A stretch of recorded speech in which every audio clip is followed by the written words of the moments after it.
Nigeria, right here on the map, okay? This is Nigeria. You probably heard of Nigeria before. You know Burna Boy, this man right here. You know Wizkid, this man right here. Nigeria. You know Davido, this man right here. Nigeria. Well, Nigeria is a beautiful country that represents music, but Nigeria has many problems. What's up, everybody? I hope you're doing good. It's a beautiful day. Thank you very much for stopping by. We appreciate it. Before we start, can I please ask you to do this? Okay, let's do this, please. It costs you nothing. It makes us feel appreciated. It's done. Thank you. So in Nigeria, there's a senator, this lady right here. This lady is a senator. She accused the chief of senators of harassing her sexually, and she was suspended for that. The petition is in my name against the President of the Nigerian Senate, His Excellency Senator Godswill Akpabio, for sexual harassment, abuse of office, and malicious obstruction of my legislative functions. You may recall, sir, that on Friday in Arise TV, I did make some statements. The senator, lady senator, said that number one senator, the boss of senators, was trying to do her, even though she's a married woman. And she called him up on that. What are you trying to do? Well, then she decided to go public about it. Now, during the hearing, instead of listening to her, we're talking about the assembly of senators, listening to what she had to say, they refused to let her speak, okay? They shut her down. They actually suspended her from attending office. The Senate do suspend Senator Natasha Akpoti-Uduaghan for 6 months for a total violation of the Senate Standing Rules 2023 as amended for bringing the presiding officer and the entire Nigerian Senate in general to a public opprobrium. Those in support of prayer one say aye. Aye. Those against say nay. I put the question. Those in support of prayer one say aye. Those against say nay. The ayes have it. What she was asking was, can you do an investigation on this matter where our boss, our president, our chief of Senate has been trying to get between my legs? Can you investigate this? Because this makes no sense. I cannot tolerate this. I'm a married woman. Well, instead of people listening to what she had to say and, look into the proof and the evidence, they shut her down. They kicked her out of the Senate. Number two, they took security away from her. Imagine you as a public servant who clearly have a lot of enemies. You have a lot of enemies working for the state. They take your security away from you. So they leave you open. Natasha Akpoti has linked the 6-month suspension to her accusation, but the Senate said it was because of unruly and disruptive behavior during legislation session. So she was asking to be heard. They say asking to be heard is disruptive and unruly. Therefore, we're suspending you for 6 months. I mean, somebody's talking about something as serious as someone trying to get between the legs. And all you saying is you are unruly and disruptive and you're not listening to what she's trying to say. You see, this is the problem with Africa. Africans recover each other when it comes to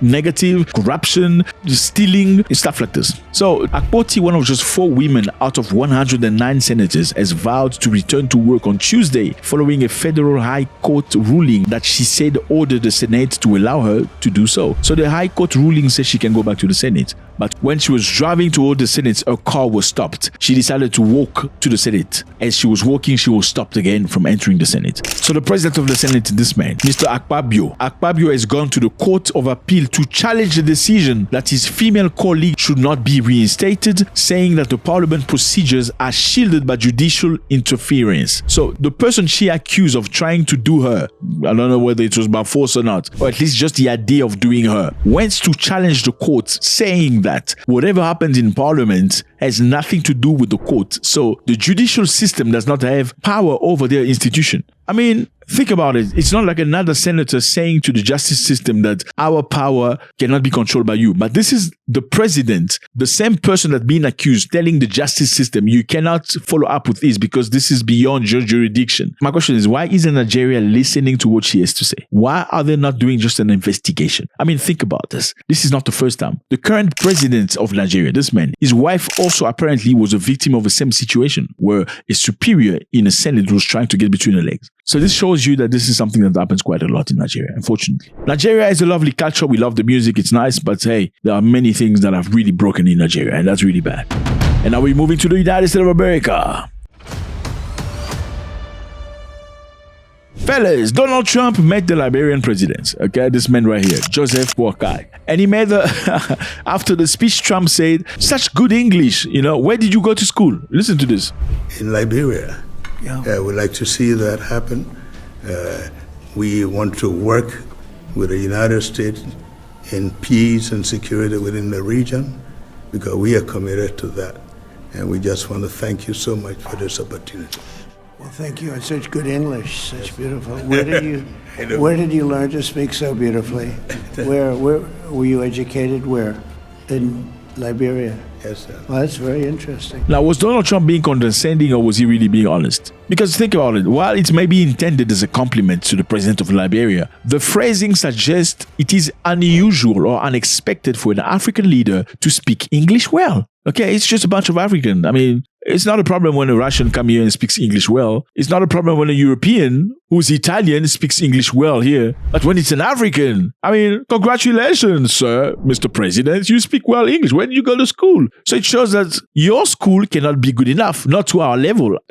You know what I'm saying? Liberia is an English-speaking country. And it's very sad to say because you as a leader, when you're engaging a leader from another place, you should do some homework about them. Who are these people you're talking to? What language do they speak? Okay, what's their culture? What are their beliefs? That's how you speak to people, right? You can't say to somebody who studied in English his whole life, his entire life, primary school, high school, and university, that congratulations, your English is good. Did you even hear what he said? He came here for business for his country. You're talking about his English. Where did you go to school again? That's insane. So, this is very sad because it's not new. If you go on the internet, you can notice something very interesting. If you see a white man trying to speak an African language on the internet, even if it's broken, people go like, oh, congratulations, a white man speaking an African language. Sanibona bazalwane, shaka ilembe season 2 ko DSTV. Hey, ivutha malangabi. Ngibona ondwandwe bentshontshe bethatha inkomo neempondo zendlovu zikadingiswayo. Bayabadonsa ukuthi bayongena empini.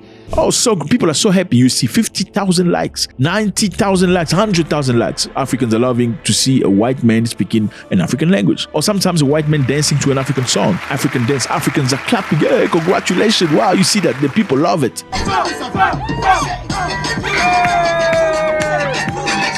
But when an African is speaking a broken English, they laugh at him. Look at this.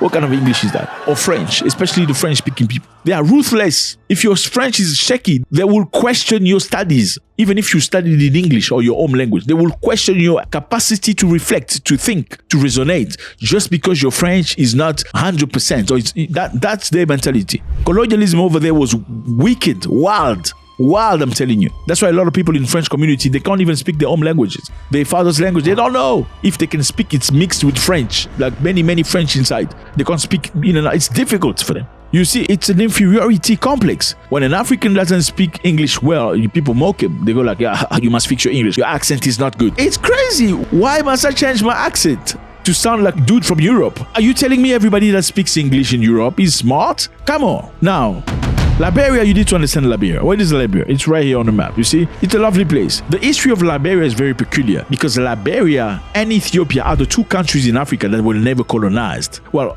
Ethiopia fought back against the Italians. They beat them bad. These Ethiopians, they're not your friend. They are very strong. They beat the Italians really bad. Liberia is one of those countries when slavery ended in America and the Caribbean, all American slaves or African Americans that were freed, they were sent back to Africa to replace their name Liberia. Liberia was founded in 1822 by the American Colonization Society. So these are the Americans, some of them were whites that wanted to free black people, and some of the black that wanted to go back to Africa went to Liberia. Now, in 1847, Liberia became an independent country. Liberia, matter of fact, is the first African country to be officially recognized. 1847. Okay, so many of our African Americans are free slaves that went back to Liberia. Their names were Johnsons, O'Neill, all these American names. They came and found the Musungus, Mushangus, Kabembas in Africa. Now, unfortunately, the ones that came from America, they were free slaves, did not want to mingle with the African autochthones. Okay, so they created their own community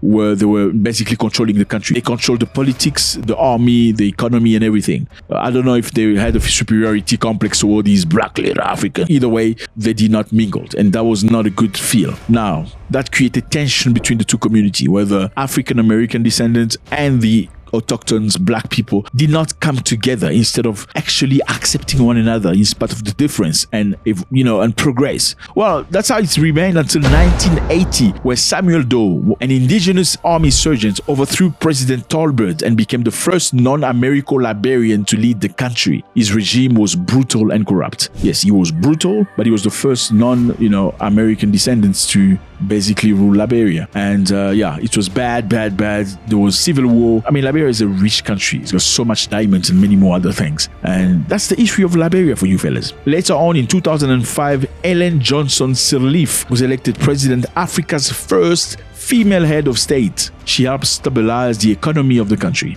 I mean, look at her name. She's probably a descendant of African Americans that came to Liberia. So up until now, then there was George Weah, this man right here, a soccer player. Look at his name. He's not necessarily autochthon Africa. So these are descendants from African Americans that today they live in community and peace together. That's what it is. And you gotta learn about the culture before you engage to people. Again, whatever happens in Nigeria, we let the Nigerian resolve it. We hope justice for this lady that's been fighting very hard. Donald Trump compliments the Liberian president saying that his English is good. Look at the face of the president. Like, are you out of your mind? Like, really? Did you hear what I said? Before you leave, please drop a comment. We need to read from you. It's always great to have a community. Did you comment? Make sure you do. See you tomorrow. God bless.